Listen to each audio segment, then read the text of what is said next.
Meus queridos irmãos, os saúdo com a paz do Senhor Jesus. Com alegria, nós estamos aqui mais uma vez para apresentar o apoio didático das lições bíblicas da nossa Escola Bíblica Dominical, currículo adulto.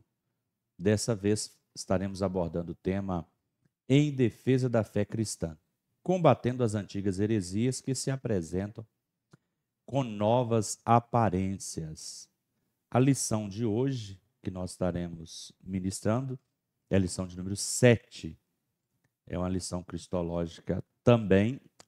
As naturezas humana e divina de Jesus. Uma lição que será apresentada no dia 16 de fevereiro de 2025, permitindo o Senhor.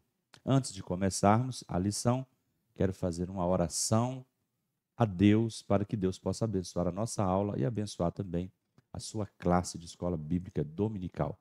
Senhor Jesus, neste momento queremos honrar e engrandecer o teu nome. Pedir a tua bênção, Pai, nesse estúdio, bênção sobre os nossos queridos irmãos que têm planejado esta aula. Peço a bênção do Senhor sobre a vida de todos os nossos alunos, professores e coordenadores de escola bíblica dominical. Que a bênção do Senhor repouse sobre nós e possamos continuar aprendendo, crescendo na graça e no conhecimento do Senhor. Então, que Deus abençoe. Vamos dando continuidade. O texto bíblico que servirá de base para a nossa lição está em Romanos capítulo 1, versículo 1 até o versículo 4, e Filipenses capítulo 2, versículo 5 até o versículo 11. Por gentileza, vamos fazer essa leitura.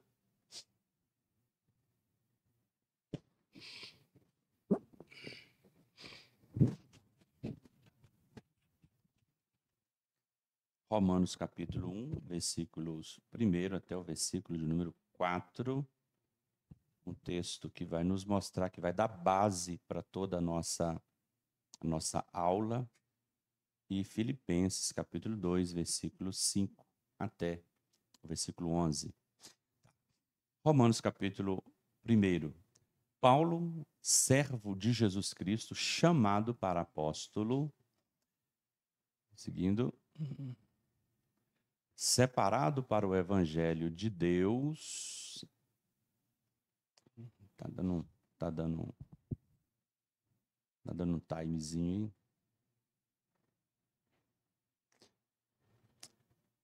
Versículo 2, o qual antes havia prometido pelos seus profetas nas santas Escrituras, acerca de seu filho, que nasceu da descendência de Davi segundo a carne, declarado Filho de Deus em poder, segundo o Espírito de santificação, pela ressurreição dos mortos. Jesus Cristo, nosso Senhor, pelo qual recebemos a graça e o apostolado. Fechou aqui. Agora, Filipenses capítulo 2, versículo 5 até o versículo 11. Por favor, vamos acompanhar essa leitura. Também um texto muito importante para a nossa compreensão do assunto abordado. De sorte que haja em vós o mesmo sentimento que houve também, dê um pausa de novo aí, ok? Que houve também em Cristo Jesus, que sendo em forma de Deus, não teve por usurpação ser igual a Deus. Está travando aqui hoje, mas é isso mesmo. Mas façamos essa leitura. Mas aniquilou-se a si mesmo, tomando a forma de servo, fazendo-se semelhante aos homens. E achando na forma de homem, humilhou-se a si mesmo, sendo obediente até a morte e morte de cruz. Pelo que Deus o exaltou soberanamente e lhe deu um nome que é sobre todo nome, para que, ao nome de Jesus, se dobre todo o joelho dos que estão nos céus e na terra e debaixo da terra, e toda língua confesse que Jesus Cristo é o Senhor, para a glória do Deus Pai. São os textos bíblicos que darão base tanto um quanto o outro vem nos mostrar claramente as naturezas, vem reafirmar as naturezas divina e humana de Cristo Jesus. Nosso foco da aula, nosso foco é, como está escrito aí, reafirmar as naturezas divina e humana de Jesus e, ao mesmo tempo, mostrar as principais heresias contrárias ao ensino doutrinário, de natureza cristológica, ok? Vamos andando, que nós temos algumas informações. Introdução. Uma vez estabelecida a cristologia no Concílio de Nicéia, em 325 depois de Cristo, e tendo definido também conceitos da Trindade em Constantinopla, em 381, surgem novas especulações teológicas em torno das naturezas de Cristo, a natureza humana e divina. A primeira questão era a aceitação da divindade de Cristo. Tanto o que diz respeito à aceitação da divindade e ou da humanidade de Cristo. Dessa feita também, a grande questão é em relação à natureza em si do próprio Cristo. Essas controvérsias deram origem ao Concílio de Calcedônia, no ano 451. Hoje é um bairro em Istambul, na Turquia. A presente lição é sobre o nestorianismo e sobre o monofisismo, dois pensamentos que foram caracterizados como herético no Concílio de Calcedônia. Nós vamos ver a intensidade, como que esses pensamentos iniciaram, como iniciou esses pensamentos, como eles se desenvolveram e como foram refutados também nesses concílios, ok?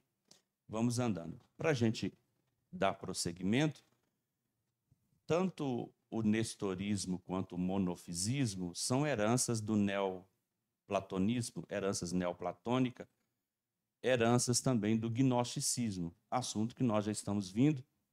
Só para relembrar, eu trago novamente para você o conceito do docetismo. O que o docetismo prega?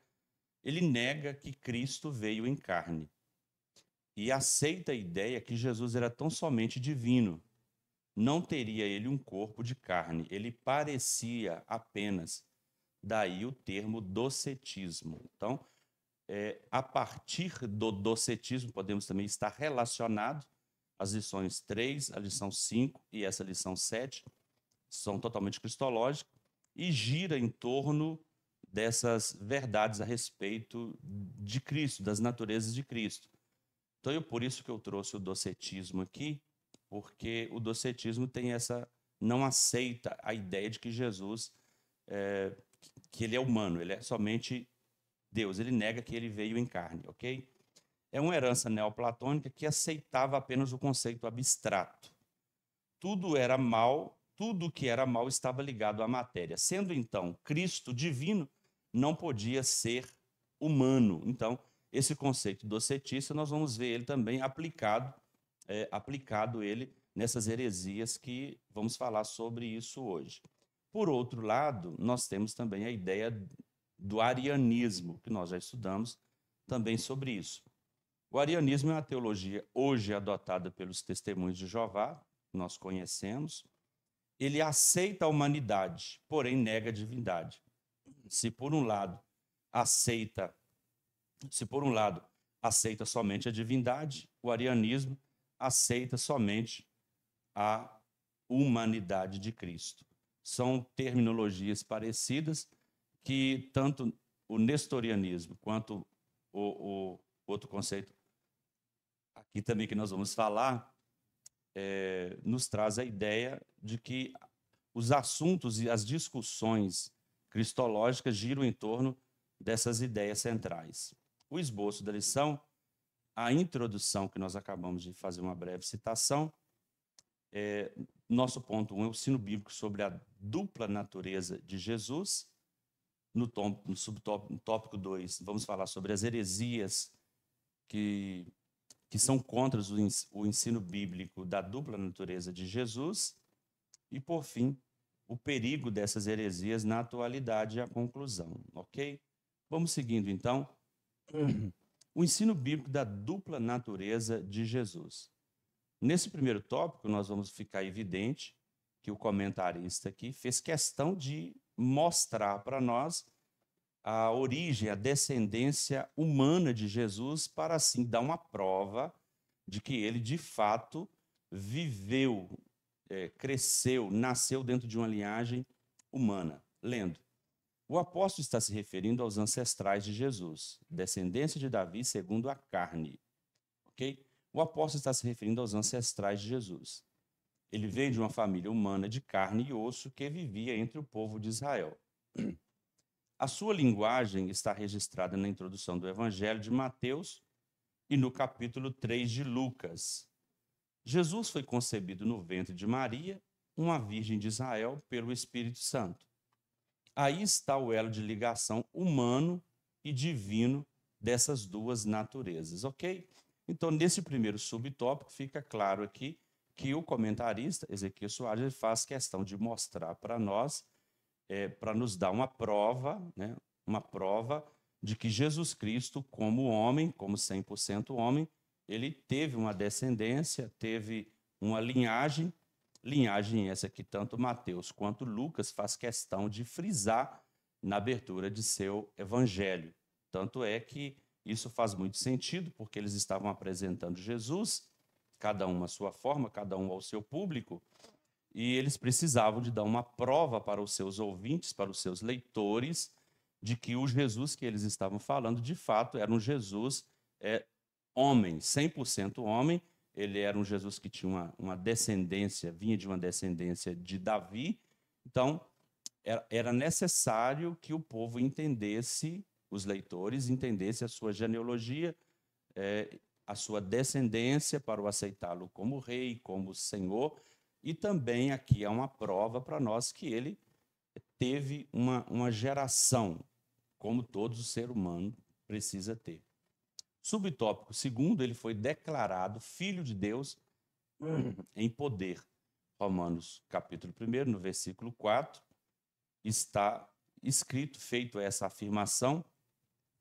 Essa expressão indica a divindade de Jesus. Isso é reforçado logo em seguida pelas palavras de Jesus Cristo, pelas palavras Jesus Cristo, nosso Senhor.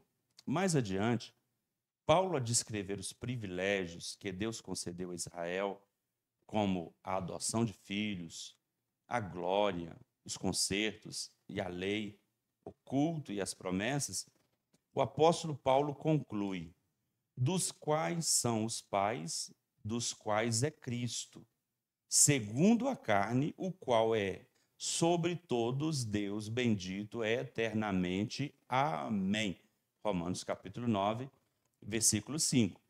No subtópico primeiro, o comentarista faz essa declaração, apresentando o Cristo homem. Agora, no subtópico segundo, nós vemos uma referência clara de que esse Cristo homem também é Cristo Deus, ok?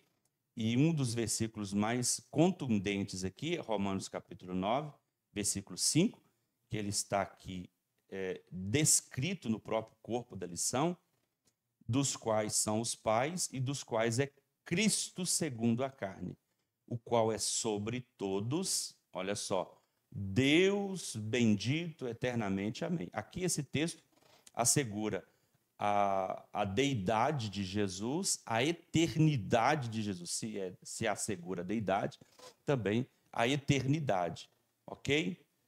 Cristo segundo a carne. Então, não existe uma maneira de desligar, de desvincular as naturezas de Jesus, pois aqui nós podemos compreender que o Cristo 100% homem, segundo a carne, o Cristo segundo a carne, aqui está se referindo ao Cristo 100% homem, ele é Deus, mesmo sendo 100% homem, ele é também Deus bendito e eterno, ok? Só para reforçar, o Senhor Jesus é um judeu, complementando aqui, descendente de Israel, e ao mesmo tempo é bendito eternamente. Amém, conforme nos relata o texto. Aqui nós encontramos referências bíblicas que vão comprovar essa dupla natureza. Então, nós compreendemos isso perfeitamente porque a Bíblia nos dá essas referências para nos embasar na crença das duas naturezas de Jesus. Seguindo aqui, terceiro tópico, vamos citar aqui, o antigo hino cristológico. O texto está dizendo que, embora Jesus, sendo Deus, ele não usou as prerrogativas da divindade durante o seu ministério terreno, e mesmo que fizesse uso delas, não consideraria isso uma usurpação. Por que não consideraria isso uma usurpação? Porque ele de fato é Deus. Só usurpa, só usa esse título de usurpação para alguém que toma aquilo que não é dele. Então Cristo, por isso que ele não usou por usurpação o ser igual a Deus, porque ele mesmo sendo carne, ele era o próprio Deus. O apóstolo está se referindo ao status de Cristo antes da encarnação, ok? A mesma deidade antes da encarnação é a mesma deidade durante o período da encarnação. Ele continua sendo plenamente Deus. Mas enfatiza o aspecto humano. Tá? O apóstolo está sendo muito claro no ensino das Escrituras das duas naturezas divina e humana em uma só pessoa. Aqui, irmão, tal qual a doutrina da Trindade, ela tem esse nível de complexidade, de compreensão, a teologia chama esses aspectos de mistério, porque de fato é um mistério. A compreensão plena e total dessas questões, elas são limitadas. Nós acreditamos que compreenderemos totalmente, plenamente, esses mistérios, assim como que a teologia afirma, somente na eternidade, mas para ter uma confirmação tanto da doutrina da Trindade, quanto da doutrina da união hipostática, que é um conceito teológico que vem nos explicar sobre essa dupla natureza. Tanto a doutrina da Trindade quanto essa união hipostática, a Bíblia nos mostra claramente que existem bases e informações necessárias para que nós possamos entender como que se dá esse processo. Seguindo, o antigo hino cristológico ainda, essas passagens é parte de um provável hino, a referência de Filipenses capítulo 2, versículo 5 a seguir, é parte de uma passagem de um hino que os primeiros cristãos cantavam nos cultos. E o apóstolo Paulo inseriu esse trecho de um hino na epístola a qual ele escreve aos Filipenses. Nesse hino, ele transcreve a seguinte informação. O termo grego morfê, ou forma, usado pelo apóstolo Paulo aqui no trecho, sendo em forma de Deus, indica a essência imutável. Portanto, ele jamais deixou de ser Deus. Então, o termo forma aqui, sendo em forma, ele indica da mesma essência. Indica essência imutável, da mesma forma, não se muda. Sendo em forma de Deus, ok? Ele não perdeu essa essência, é imutável, ele continua sendo Deus. Seguindo, passamos para o segundo tópico. Vamos agora falar um pouquinho sobre as heresias que são contra o ensino bíblico dessa dupla natureza de Jesus. Primeiro, quem foi Nestório? Ele foi um bispo de Constantinopla entre os anos de 428 e 431. Nestório discordava do título dado a Maria, defendido por Cirilo de Alexandria, no ano 376 a 444. Que título era esse? Mãe de Deus. Nestório, ele discordava do título Mãe de Deus, ou do grego Theostokos, que literalmente portador de Deus, que era defendido por Cirilo. nós vamos ver mais para frente que, inicialmente, Nestório, discordando disso, ele tinha um viés cristológico, e Cirilo, depois, por defender essa questão, ele acaba aderindo a uma idolatria, a mariolatria. Essa defesa, essa argumentação que Cirilo defende, nós vamos ver no fechamento dessa lição, que culminou aí facilitou, deu bases para a mariolatria. Mas vamos entender aqui então. Ele sugeriu, Nestório, ele sugeriu, ao invés de mãe de Deus, ele sugeriu receptora de Deus, ou Cristotocos, mãe de Cristo. Sim, Maria é mãe de Jesus humano, e não mãe de Deus, visto que Deus é eterno. Mas aqui há um trocadilho de informações, porque o foco aqui de Nestório não era necessariamente a mariolatria. O foco de Nestório era a concepção de que Cristo, o Filho de Maria, não era Deus. Ele defendia isso, ele não estava dando base para a mariolatria. Ele queria, por isso que ele sugeriu, não, Maria não é mãe de Deus, porque o Jesus que nasceu da Maria não tinha a menor condição de ser Deus no conceito que ele defendia. Ok. A expressão adotada por Cirilo, Theostokos, era uma contradição em si mesma, por isso, desse trocadilho de informações.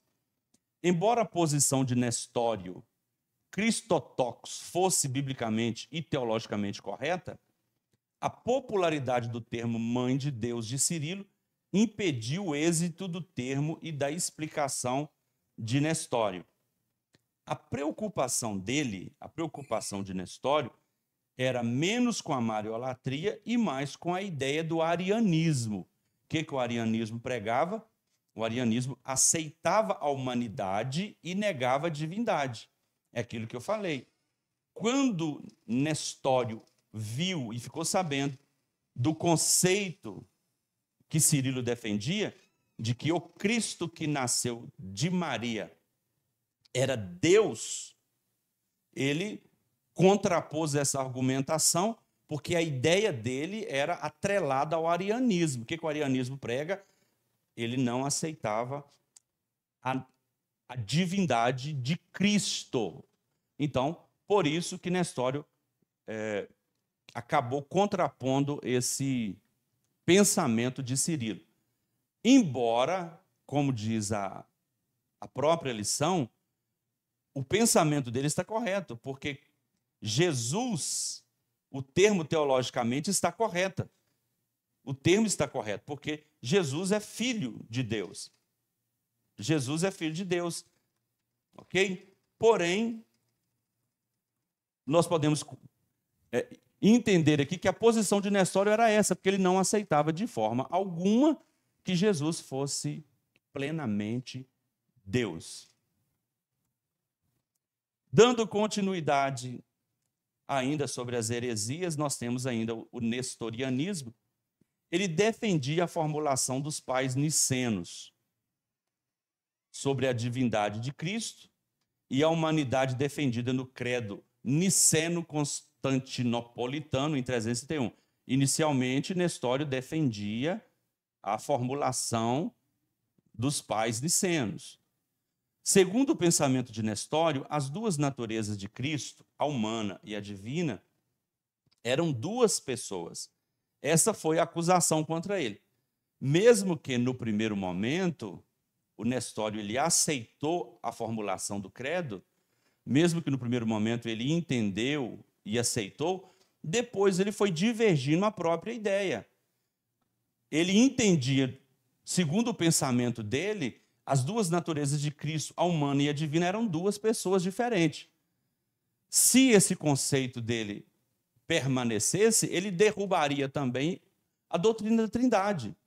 Por isso que a acusação dele, essa foi a acusação dele, por isso que ele teve a sentença.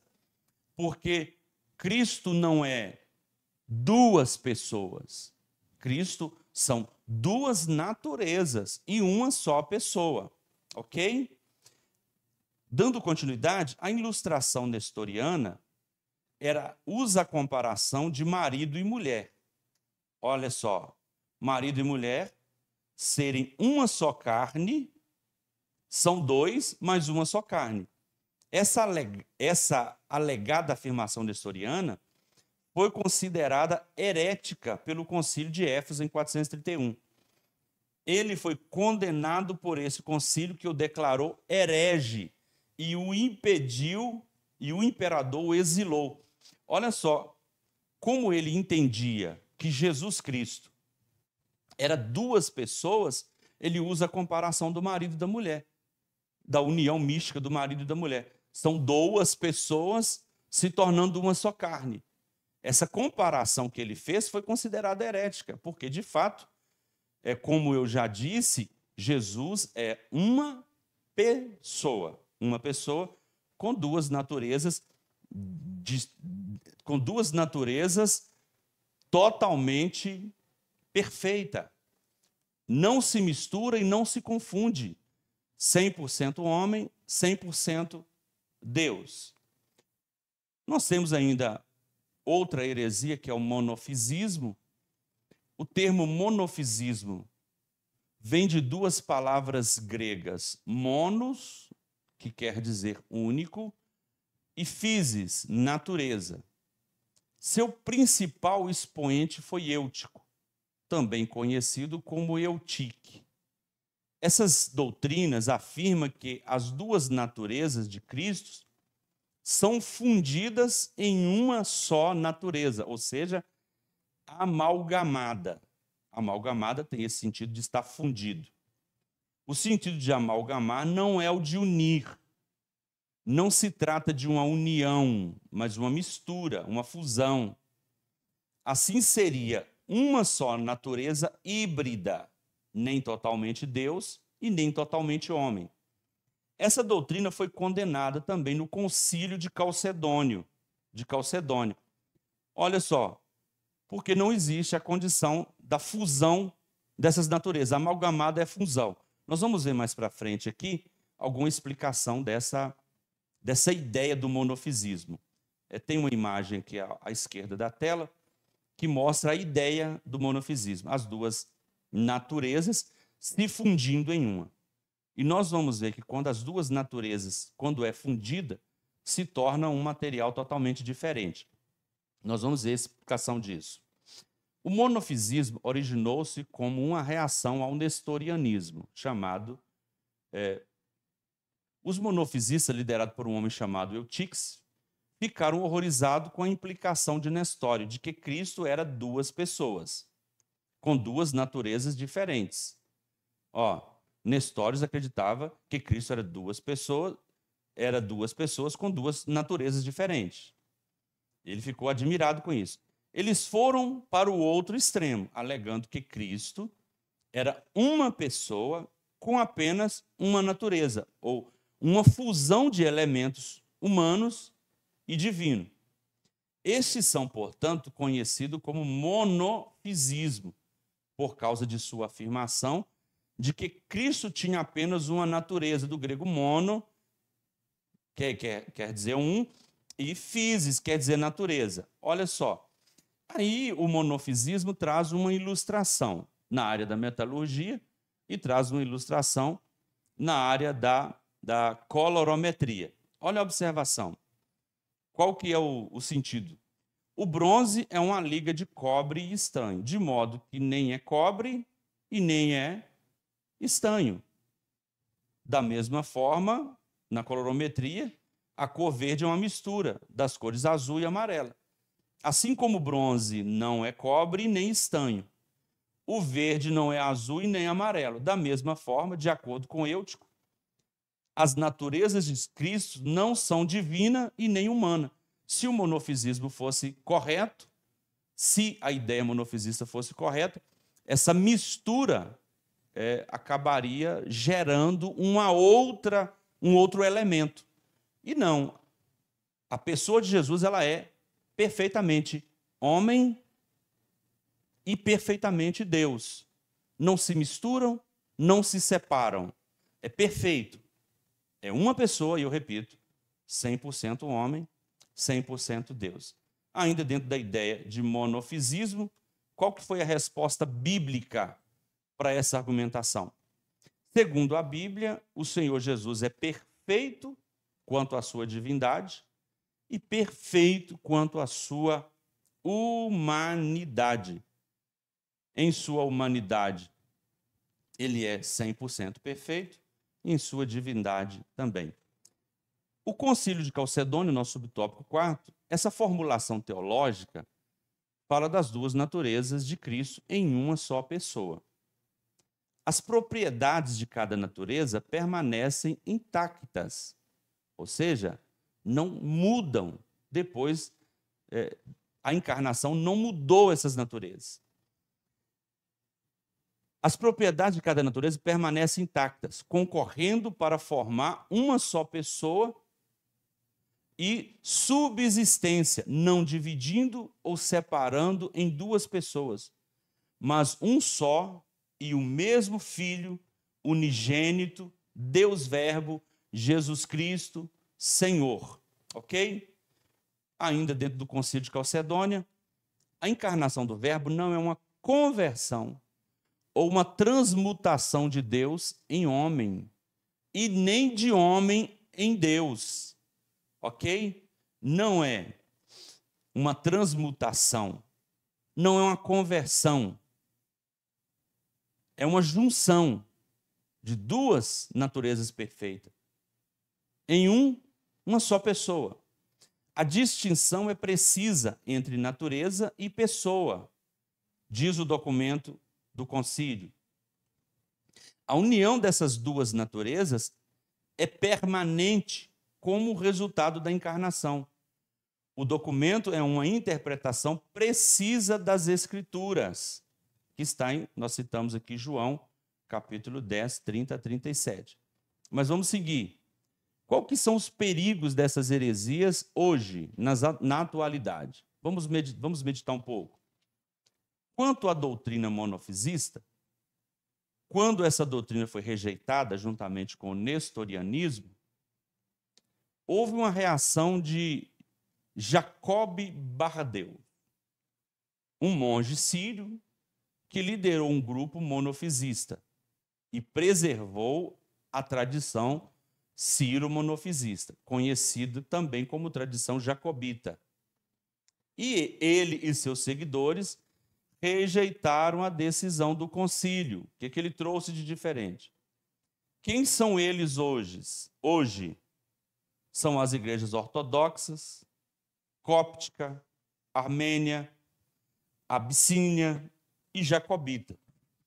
É importante conhecer a cristologia dessa tradição cristã e saber como responder aos seus questionamentos e, sobretudo, conservar a fé no Jesus, o Deus que se fez homem, o Emanuel, o Deus conosco, o Deus que se manifestou em carne. A nossa referência, 1 Timóteo, capítulo 3, versículo 16. Por gentileza, vamos fazer essa leitura. E, sem dúvida alguma, grande é o mistério da piedade. Aquele que se manifestou em carne foi justificado em espírito, visto dos anjos e pregado aos gentios, crido no mundo e recebido acima em glória. Esse é o nosso Cristo, eternamente Deus. Quando manifestou na encarnação, 100% homem, 100% Deus. Nós temos outra heresia que se instalou também, é o quenosticismo, do verbo queno, que significa esvaziar. Esvaziar é uma referência à carta do apóstolo Paulo a Filipenses, capítulo 2, versículo 7. A doutrina quenótica afirma que Jesus, enquanto esteve na terra, ele esvaziou a si mesmo dois atributos divinos. São duas linhas principais do quenosticismo. A primeira, ele diz, o verbo possuía atributos, mas escolheu não usar. Essa é a primeira linha de pensamento. e as prerrogativas da deidade foram usadas. Segundo, as prerrogativas da deidade foram usadas, mas na submissão do Pai e na direção do Espírito Santo. Entendemos que sem atributos divinos, Jesus é menos que Deus. Então, o gnosticismo também está plenamente errado. Primeiro, ele alega que Jesus, que ele possuía atributos, mas escolheu não usar. Mas Cristo, ele utilizou em alguns momentos que nós vamos ver aqui. Porque mesmo sendo o Verbo encarnado, ele agiu em certo momento com os seus atributos divinos. Nós vamos ver isso aqui. E a outra, essas prerrogativas da deidade foram utilizadas, mas na submissão. Aqui faz uma alusão ao subordinacionismo, que também não pode ser realizado, não pode ser colocado em Cristo, porque Cristo, o Filho, Deus Filho, não é subordinado. Não existe essa hierarquia na Trindade, nós vimos isso já. Ele é Deus como o Pai e como o Espírito Santo. Então, dentro do conceito gnóstico ou gnosticismo, Jesus Cristo, as prerrogativas que ele utilizou foram em submissão ao Pai na direção do Espírito. Entendemos que sem atributos divinos, Jesus é menos que Deus. Se em seu exercício terreno não tivesse esses atributos, ele não seria Deus. Se ele não fosse Deus, o plano também não teria se cumprido. O kenosis, o esvaziamento de Cristo, isso foi uma condição para o seu messiado, e por isso ele abriu mão de sua glória celeste, ok? Por que esse esvaziamento era necessário? Porque Cristo precisava ser 100% homem. Ele abriu mão de sua glória, como está em João 17:5. Vamos fazer a leitura. Olha, Jesus fazendo a sua oração sacerdotal, a conhecida oração sacerdotal, a oração que ele faz ao Pai, ele diz: e agora, glorifica-me tu, ó Pai, junto de ti mesmo, com aquela glória que tinha contigo antes que o mundo existisse. O Cristo ressuscitado, ele abriu mão em dados momentos ele esvaziou-se da sua glória, não da sua deidade, não da sua divindade. Em dados momentos, ele decidiu não utilizar essas prerrogativas, mesmo que ele pudesse utilizá-las. Mas ele abriu mão e não utilizou essas prerrogativas divinas. Mas ele, mesmo assim, continuava sendo totalmente divino, plenamente Deus. Seguindo, Jesus revelou a sua natureza divina quando esteve aqui na terra. Ele agiu como Deus em alguns momentos. Olha só, perdoou pecados, ele recebeu a adoração, ele repreendeu a fúria do mar. Existe também alguns milagres messiânicos que comprovam que somente Cristo pode ser feito.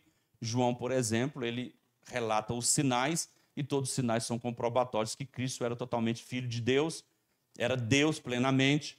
Então, de alguma maneira, o Jesus encarnado, Jesus 100% homem, ele agiu também como 100% Deus em algum momento de seu ministério terreno, comprovando que Cristo desenvolveu seu ministério sendo 100% homem, porque nós vamos ver mais para frente as experiências humanas que ele teve, que ele submeteu. E mesmo assim, sendo 100% Deus. O fato dele ter sido 100% homem não diminuiu a sua deidade. E o fato dele ter sido 100% Deus não eliminou a sua humanidade enquanto teve em seu ministério terreno. Por fim, chegamos ao último tópico, que é a mariolatria. Vamos entender o conceito. O catolicismo romano adotou o termo mãe de Deus, ou Theotokos, de Cirilo. Cirilo levantou essa questão alguns séculos atrás, ou seja, um pensamento antibíblico que se desenvolveu numa teologia e que permanece até hoje por conta da sua popularidade. Com isso, aprendemos que o que parece certo e a escolha popular nem sempre representa a verdade. Esse aqui é o último conselho que o comentarista traz, assim como uma ideia inicialmente aparentemente boa de Cirilo, acabou se culminando em uma heresia, a mariolatria. Nós não podemos nos apegar a termos, a aprendizagem, ainda que sejam populares. Nós devemos nos recorrer ao ensino santos sagrados da Bíblia para definir, porque nem tudo que é popular, nem tudo que é aparente, nem tudo que parece ser verdadeiro, de fato é.